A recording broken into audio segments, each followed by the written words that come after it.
झारखंड विधानसभा चुनाव को लेकर सभी पार्टीज ने अपनी तैयारियां पूरी कर ली हैं। नामांकन का दौर भी खत्म हो चुका है। सभी राजनीतिक दल कमर कसकर चुनावी मैदान में कूद चुके हैं। सभी पार्टियां सिर्फ और सिर्फ चुनाव जीतने के लिए प्लान्स बना रही हैं। इसी बीच भारतीय जनता पार्टी ने भी मेगा प्लान तैयार कर लिया है। आज भारतीय जनता पार्टी ने झारखंड विधानसभा चुनाव के लिए संकल्प पत्र जारी कर दिया। नमस्कार, मैं हूं किरण, आप देख रहे हैं डेली लाइव। गृह मंत्री अमित शाह ने बीजेपी का चुनावी संकल्प पत्र झारखंड के लिए जारी कर दिया है। झारखंड विधानसभा चुनाव के दूसरे चरण के लिए शुक्रवार को 32 उम्मीदवारों ने अपना नामांकन वापस ले लिया, जिसके बाद अब कुल 528 उम्मीदवार चुनावी अखाड़े में हैं। दूसरे चरण में 20 नवंबर को कुल 38 विधानसभा क्षेत्रों में मतदान होगा। मुख्य निर्वाचन अधिकारी के रवि कुमार ने बताया कि शुरुआत में 22 से 29 अक्टूबर तक 634 उम्मीदवारों ने नामांकन पत्र दाखिल किया था, लेकिन जांच के बाद 74 नामांकन खारिज कर दिए गए। आपको बता दें कि झारखंड के 81 विधानसभा सीटों पर 2 चरणों में मतदान होगा। 13 नवंबर को पहले चरण का चुनाव होगा और फिर 20 नवंबर को दूसरे चरण का मतदान। वहीं 23 नवंबर को मतगणना होगी और फिर पता चल जाएगा कि इस बार झारखंड की कमान किसके हाथ में होगी। झारखंड में चुनावी सभा को संबोधित करते हुए गृह मंत्री अमित शाह ने जमकर जुबानी तीर चलाए। उन्होंने वादों की बरसात भी की। उन्होंने कहा कि बीजेपी झारखंड में कुशासन, भ्रष्टाचार का अंत करेगी, माटी, बेटी और रोटी की सुरक्षा करेगी।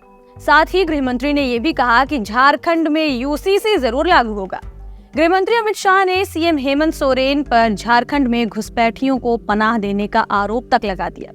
इस दौरान उन्होंने केंद्र सरकार की ओर से झारखंड के लिए किए गए कामों का जिक्र भी किया। यूसीसी का जिक्र करते हुए गृह मंत्री ने कहा, आदिवासी का कोई अधिकार नहीं छीना जाएगा। देश के सामने उत्तराखंड में एक मॉडल भारतीय जनता पार्टी की सरकार ने पेश कर दिया है।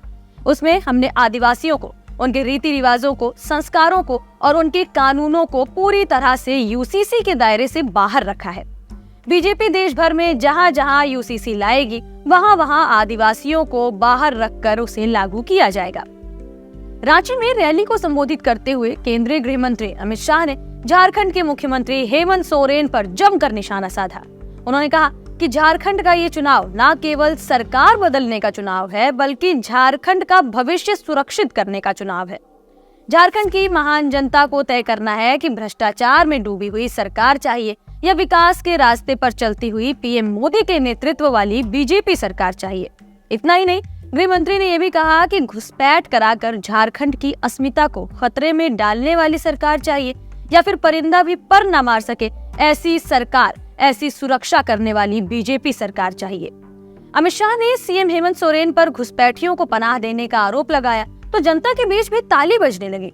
उन्होंने कहा कि हेमंत सोरेन को घुसपैठियों में अपना वोट बैंक दिखाई देता है।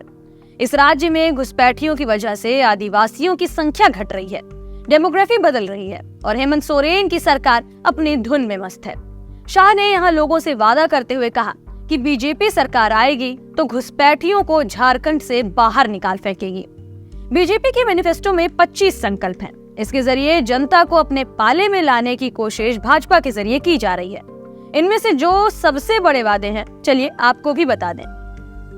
सबसे पहला और बड़ा वादा, गोगो दीदी योजना के जरिए हर महीने की 11 तारीख को झारखंड की सभी महिलाओं के बैंक खाते में 21 रुपए देने का वादा किया गया है।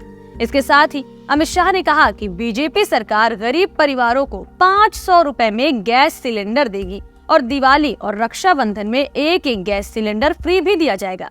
यानी जो सिलेंडर अभी देश भर में लोग 1000 रुपए से ज्यादा पैसे देकर खरीद रहे हैं, वो झारखंड में महज 500 रुपए में मिलेगा।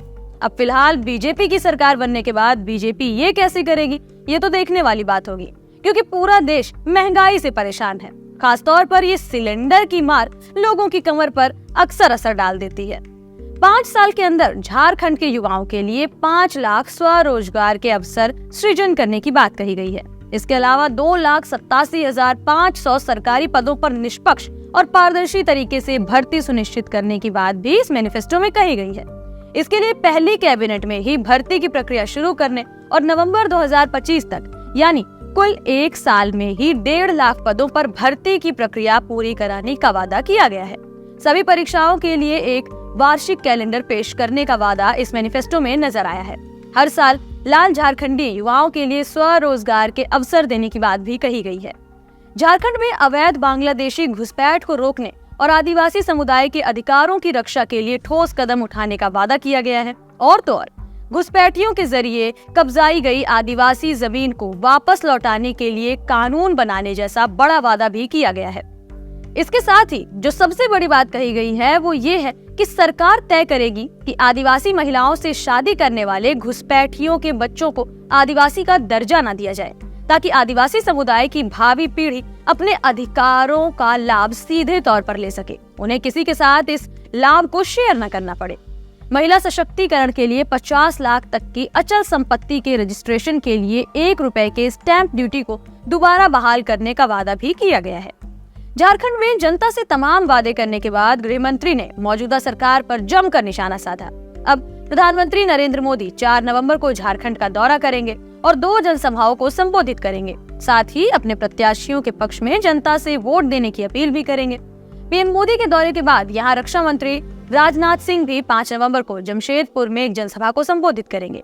यानी कुल मिलाकर के भाजपा का सुपर और मेगा प्लान तैयार है। इस बार झारखंड में पूरी तरह से भाजपा हावी होना चाहती है और अपनी सरकार बनाने के लिए जद्दोजहद में जुटी हुई है। फिलहाल रिजल्ट क्या होगा ये तो बाद में पता चलेगा, लेकिन भाजपा की ओर से जो कोशिशें की जा रही हैं उसकी तरफ जनता भी काफी ज्यादा आकर्षित नजर आ रही है। यानी कि विपक्षी पार्टियों को, सत्ताधारी पार्टी को लगातार भाजपा का मुकाबला करने के लिए जनता के बीच बने रहने की कोशिश जारी रखनी चाहिए, वरना ये चुनाव है। कब कहां जनता पलट जाए, कब जनता किसे सरताज बना दे, किसे उस गद्दी पर बैठा दे जिससे पूरा राज्य चलना है, इसके बारे में कुछ नहीं कहा जा सकता। फिलहाल इस रिपोर्ट में इतना ही। कैसी लगी हमारी ये जानकारी हमें कमेंट सेक्शन में जरूर बताएं। साथ ही वीडियो को लाइक करें, शेयर करें और चैनल को सब्सक्राइब करना बिल्कुल ना भूलें।